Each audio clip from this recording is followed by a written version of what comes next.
Hey everyone, welcome back for another deep dive. Uh-huh. And today we're going to be looking at something a little different. Yeah. It's this book called The Intelligent Design of Civilization. It's a fascinating read. It is. It's pretty dense though, so we're going to try to break it down and pull out like the good stuff, so to speak. Oh, wait. So, have you ever had that like feeling where you're just kind of like the world is just fighting against me, you know? Like nothing is designed, right? Oh, yeah, all the time. I mean, I think that's something that we can all relate to, and this book really digs into that. Yeah, and that's kind of what the book starts with, is this question of how much of your life is being stolen by bad design. Mm-hmm. And it's like, when you think about it, you're like, oh yeah, actually like that website that I have to use for work, Right. or, the traffic that I sit in every day, Yeah. that is bad design. Yeah, it's funny how we don't even think about the fact that so much of our world is design. Like we think about, designing a car or Right. or a phone or something. Right. But this book takes it to a whole other level and says even our cities are designed, Yeah. economic systems, even bureaucracy is a form of design. Yeah, and I think that the point is like, it's not always intentional. Right. It's kind of like this accidental design that just happens. Yeah, it emerges over time. Right, exactly. And when that happens, it often leads to these inefficiencies and frustrations. Totally. And that's where this whole idea of the 5 levels of design thinking comes in. Yeah, it's a really interesting framework. It is. So it's kind of like a spectrum Okay. that goes from like pure chaos to like super intelligent design and everything in between. So where does chaos fit in? So chaos is like level 1. It's Right. like, imagine a pile of rocks, Right. right? There's no structure. There's no purpose. It's just like, It just is. I guess, exactly. So just random. Yeah. And then we move to level 2, which is nature's emergent design. So this is where things start to get a little bit more organized. Okay. Think of like a beehive or an ant colony or even the human body. Like these systems are complex and efficient, but there's not like a conscious designer behind them. You know what I mean? Yeah, like an invisible engineer. Exactly. Really. And then we get to level 3, which is where humans come in. And this is where things start to get messy. This is what the book calls human-made but flawed design. Okay, so where we start messing things up. Yes, exactly. Yeah. It's like, imagine that old house that was built without a blueprint. Like rooms are added on haphazardly, the wires are exposed. Yeah, you're like, who designed this? Exactly. Right. And I think the point is that a lot of our modern systems are kind of stuck at this level. Right. We have cities that are built for cars instead of people. Right. We have bureaucracies with endless paperwork economic systems that create these huge monopolies. It's like we're not thinking about the long-term consequences or even the user experience. Exactly. Yeah. And it's costing us time and money and just general well-being. So how do we move beyond that? Well, that's where the higher levels of design come in. Hmm. The book talks about level 4, which is intelligent design. So this is where we start to see systems that were intentionally designed to be efficient and functional. Like with a plan. Yeah, with a plan. Hmm.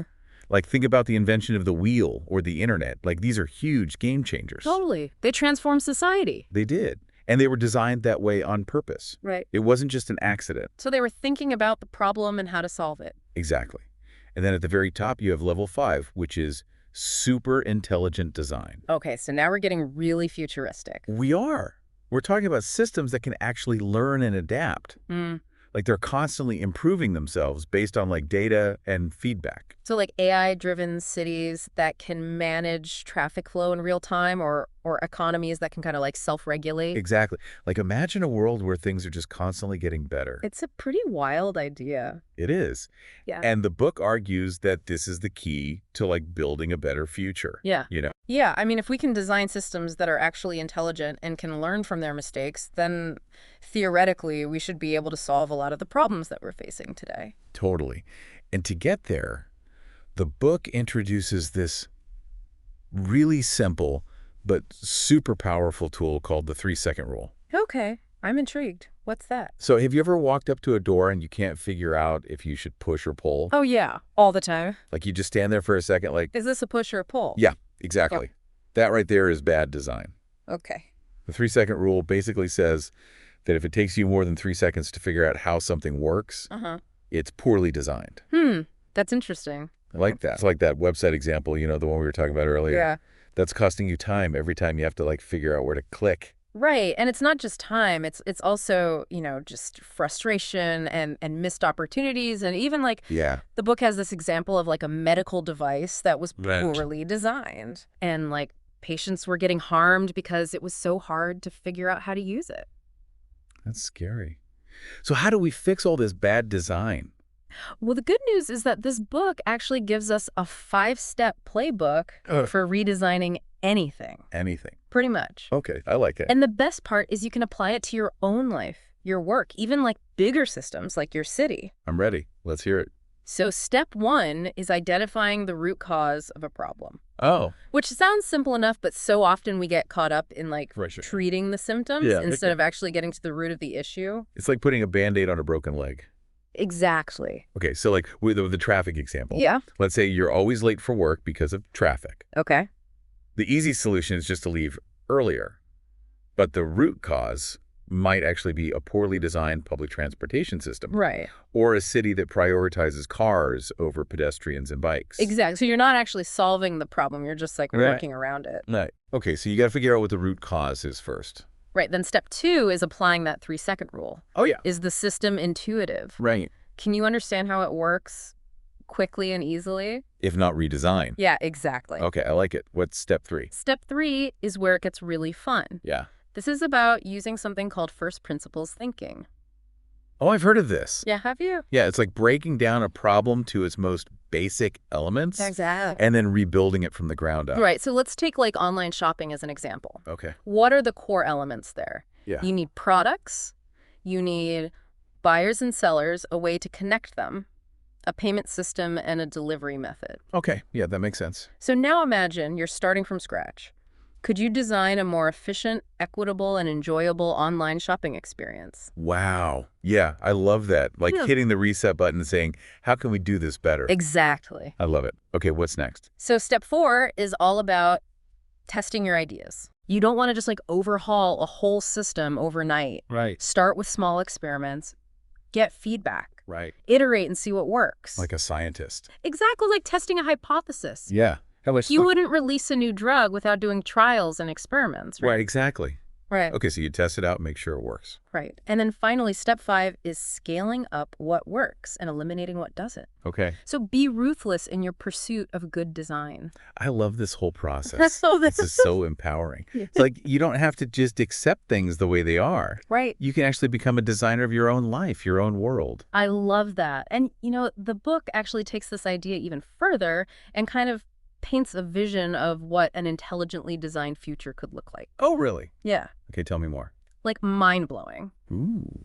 So think about cities designed for walkability and human connection, not just cars. Okay, yeah. Governments that are using AI to make decisions in real time, so there's less bureaucracy and more transparency. That'd be amazing. Right.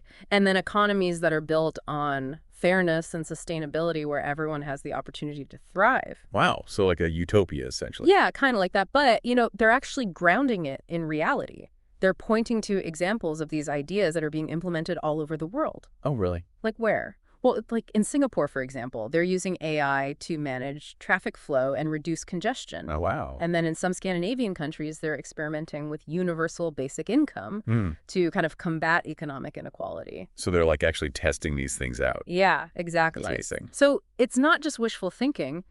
These are like real-world examples that show us that a better future is possible if we dare to design it. I mean, it's pretty inspiring to think that we're not just stuck with the world as it is. We can actually use these design principles to make things better and not just in some like far off future, like starting today. Yeah. And what I really appreciate about the book is that it doesn't just present this like utopian vision. It acknowledges like the challenges that we face, like climate change, political polarization, all that stuff. Yeah. But it argues that intelligent design can be like a really powerful tool for addressing those issues. One thing that stood out to me was how the book talked about like the power of small changes. Yeah. It's like you don't need to be a politician or a CEO to make a difference. Right. You can start by redesigning like your own life, your own habits, your own little corner of the world. I love that. Like, what if you applied that 3-second rule to your morning routine? Could you streamline it, make it more efficient and enjoyable?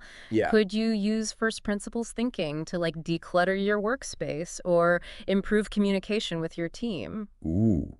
I'm already thinking about how I can redesign my kitchen.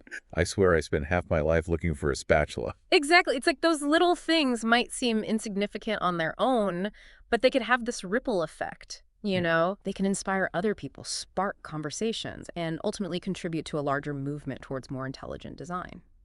I love that.